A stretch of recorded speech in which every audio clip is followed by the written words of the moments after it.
और कुंभकर्ण नामक बड़े बलवान राक्षस हुए।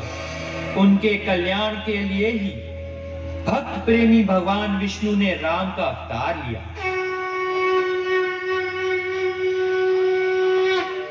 आओ, ये संपूर्ण कथा तुम्हें अपने योग माया के द्वारा दिखाता हूं। तो चलिए दोस्तों, आज हम आपको संवाद दिखाने जा रहे हैं श्री राम भद्राचार्य जी और अरुण गोविल जी का सबसे बड़ा संवाद मेरे भाई। तो आप बने रहना वीडियो पर, क्योंकि अब यहाँ पे स्टार्ट होने वाली है। क्योंकि हम अयोध्या में जब गए तो मेरे को इस जगह जाने का मौका मिल गया। Thank you so much. देखते रहना मेरे भाई। Thank you. जय श्री राम जरूर लिखना।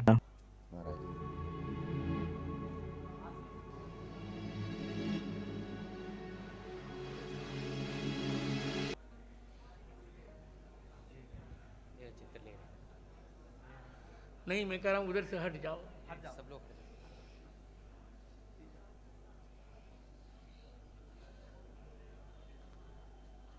तुम अभिनय करते थे, 3 बंद आंखों से मुझे राम जी का स्वरूप दिखता था।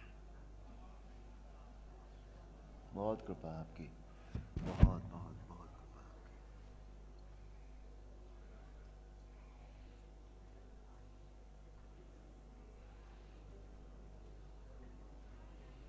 भले और लोगों ने अरुण को अरुण देखा हो, पर ये जब अभिनय करते थे तब इनमें राम जी का आवेश होता था।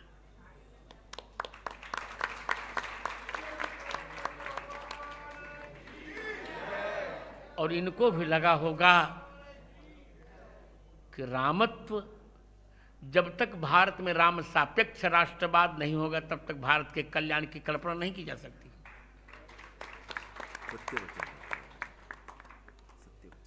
यदि कोई संवाद कंठस्थ हो राम जी का तो मैं दूंगा ही।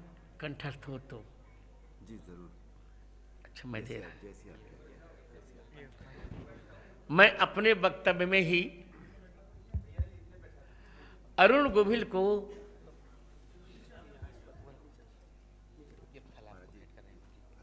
फल दे रहे, राम जी फल। राम जी नहीं दे रहे हैं, अब अरुण दे रहे हैं। अरुण दे रहे हैं।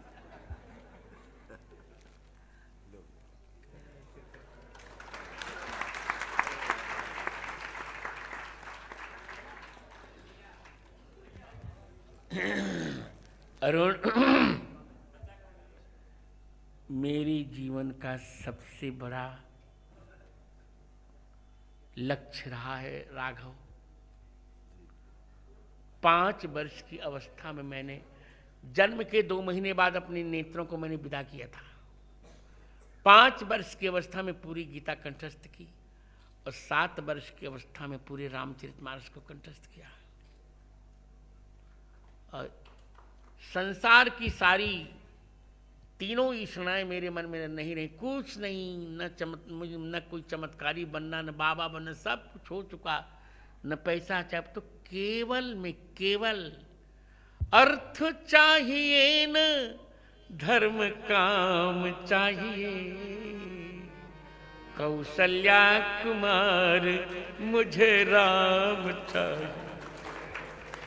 मैं अरुण को हम माइक दे रहा हूं। राम जी का एक जो सीरियल में प्रसारित हुआ था, वह कोई एक परिसंवाद, मैं डायलॉग्स नहीं कहूंगा, परिसंवाद सुनाने के लिए। आप लोग बैठ जाइए, फिर मैं उपसंहार करूंगा, फिर तब आरती होगी। परम पूज्य महाराज जी के चरणों में कोटि कोटि वंदन। आप सभी बहनों भाइयों, आप सबके चरणों में नमन। आज मेरी बरसों की इच्छा पूरी हुई है, महाराज जी के दर्शन करके, उनका आशीर्वाद प्राप्त करके। जिस स्नेह के साथ उन्होंने मुझे अपने गले लगाया और उसमें जो भाव था, जो मुझे महसूस हुआ, वो या तो मां लगाती थी या महाराज जी ने लगाया है।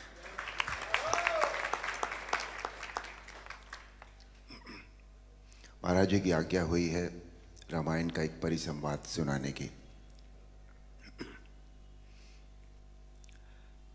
एक प्रसंग है जो हमारी रामायण थी उसमें कि रावण जब पहली बार भगवान राम के सामने युद्ध क्षेत्र में आते हैं तो उनका सामना सभी से होता है। पहले हनुमान से भी होता है, सुग्रीव से भी होता है, सभी लोगों से होता है, पर कोई भी रावण को कुछ कर नहीं सका था क्योंकि इतने वरदान थे उनके पास। पर संध्या होते होते जब वो भगवान राम के सामने जा पहुंचे तो भगवान राम ने उनके रथ का पहिया, उनकी ध्वजा, रथ की, उनकी खड़क, सभी कुछ तहस नहस कर दिया। और एक पल ऐसा आया जब सदैव रथ पर चलने वाला रावण धरती पर खड़ा था और तब भगवान राम ने उनसे जो कहा वो प्रस्तुत है। वाह रावण वाह, भगवान शिव के त्रिशूल की भांति प्रचंड वायुपुत्र हनुमान की मुष्टिका का प्रहार तुमने सह लिया। तुम सचमुच परम शक्तिशाली हो, परंतु कितने दुख की बात है कि तुमने अपनी ये शक्ति अधर्म के कार्यों में लगा दी और इस दुर्दशा को पहुंच गए। रावण, भक्त और ज्ञानी में अंतर होता है। भक्त चाहे मूर्ख हो परंतु हृदय का सच्चा और मन का सरल होता है, परंतु ज्ञानी तुम जैसा दुष्ट भी हो सकता है जिसे स्वर्ण लंका के राज सिंहासन पर बैठकर भी जीवन की अपूर्णता का कांटा चुभ रहा है। तुम्हारे जीवन में इस समय अशांति, चिंता और तड़प के अतिरिक्त और कुछ भी नहीं है।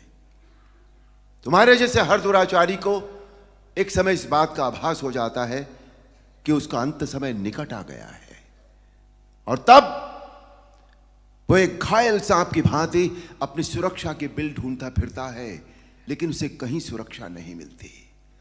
वही अवस्था इस समय तुम्हारी है। तुम्हारे पाप कर्मों के विष के प्रभाव ने तुम्हारे मन की शांति को जला दिया है और तुम उस पाप के विषैले कांटे की चुभन को छुपाने के लिए ऊंची ऊंची आवाज में बड़ी बड़ी डींगे मार रहे हो जिन्हें तुम्हारा अपना मन भी सच नहीं मानता। रावण, इसी का नाम है दुर्दशा।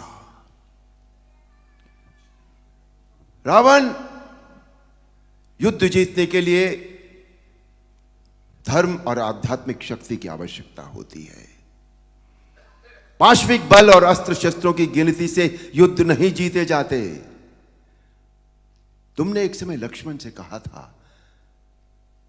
कि तुम्हारे यहां कोई नीति, न धर्म की नीति होती है न युद्ध की नीति होती है, परंतु हमारे यहां युद्ध का भी एक धर्म होता है। हम निहत्थे शस्त्रहीन शत्रु पर कभी वार नहीं करते। यह है रघुवंशों की वीरता। तुम इस समय अपमानित अवस्था में, शस्त्रहीन अवस्था में केवल शत्रु की दया के कारण जीवित हो, इसी का नाम है दुर्दशा।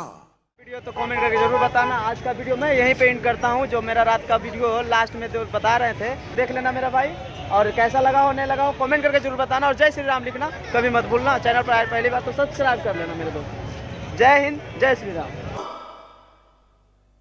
कल फिर शस्त्र लेकर आना और अगले दिन हम सब जानते हैं, आप सब जानते हैं, अन्याय पर न्याय की जीत हुई, अधर्म पर धर्म की जीत हुई, अनीति पर नीति की जीत हुई और असत्य पर सत्य की जीत हुई।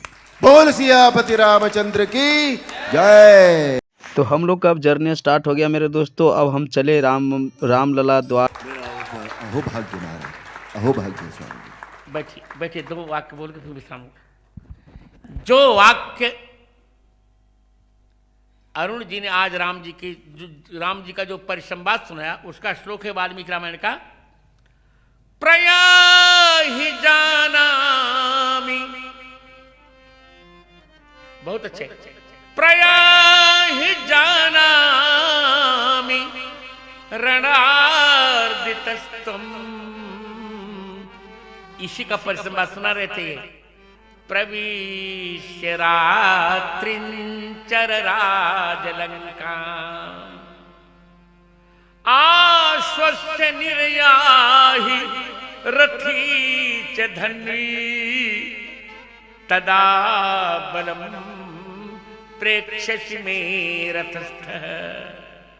और अब यही बात प्रजा ही रावण लौट जाओ, जाना में रणार्थ तुम, मैं जानता हूं तुम युद्ध में थक गए हो, जाओ प्रविश्य हे रात्रिंचर राज राक्षस राज लंका में प्रवेश करके आश्वस्त थोड़ा विश्राम करके रथ लेकर धनुष लेकर फिर युद्ध में आओ और फिर मेरा बल रणांगण में देख लेना।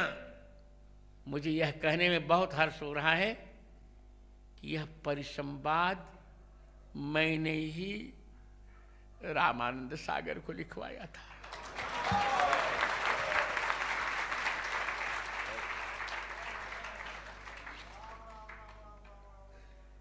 तो अब चलते हैं। मैं अपेक्षा करूंगा कि आयोजन के संयोजक मेरे पुत्रकल्प कृष्णचंद्र ठाकुर भी अरुण जी को मंगलाशासन देंगे 2 वाक्यों में, और फिर आरती होगी। आज कथा यहीं विश्राम ले रही है। आज हमारे पौत्र ने थोड़ी विलंब किया तो इसके कारण कथा रुकी, कल चकाचक सुनेंगे। तो देखिए वीडियो रामलीला हो रहे हैं, अयोध्या में रामलीला हो रहे हैं।